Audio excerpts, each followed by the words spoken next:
Well, thanks for staying with us here on Morning Live. Now, President Cyril Ramaphosa will later today host the German Chancellor Olaf Scholz on his official visit to the Union buildings. And this is the German Chancellor's first visit to the country since taking office last December.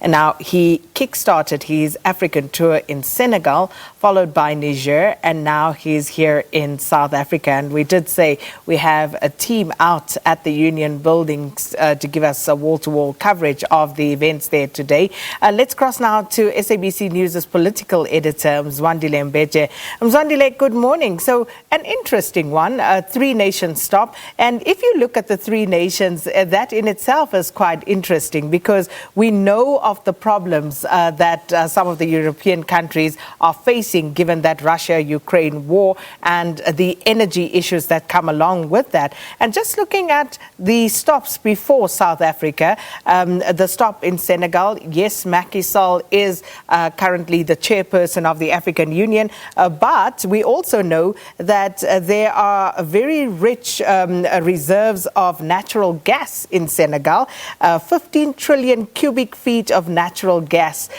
currently being explored by BP in Senegal. And then if we look at what's happening also in Niger, they have, of course, those oil deposits that are also meant to be exploited and explored. So this is very interesting. What can we expect here in South Africa?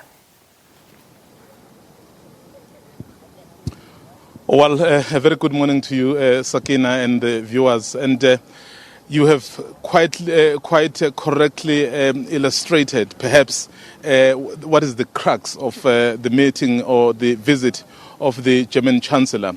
And you would be very aware, Sakina, that after the official talks here at the Union building in Pretoria, the President will then launch a Sasol plant. So you can see that that which you have mentioned from Senegal, the gas deposits, the oil, and of course we have Sasol here, our own company. So clearly, with Germany receiving the biggest chunk of its gas from Russia. Actually, they receive about 40% of their gas from Russia.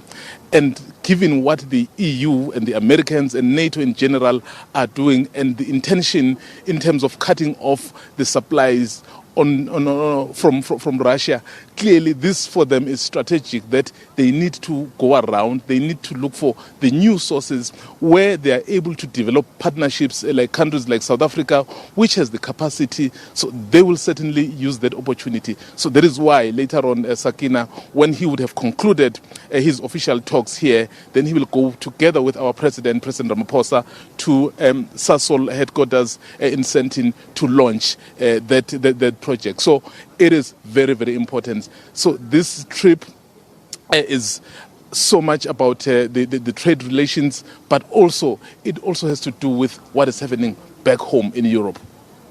It certainly does, Mzwandile. And of course, as we wait, as the clock ticks down, we'll be crossing to you again throughout the morning and throughout the day for those visits, and also what we will be told during the official engagement between the two heads of state. And that was SABC News politics editor Mzwandile Mbeje from the Union buildings. We also saw earlier Sophie Mukwena and Notando Makutulela, not forgetting the miners who have camped out outside the Union buildings, who also expect the president to address them.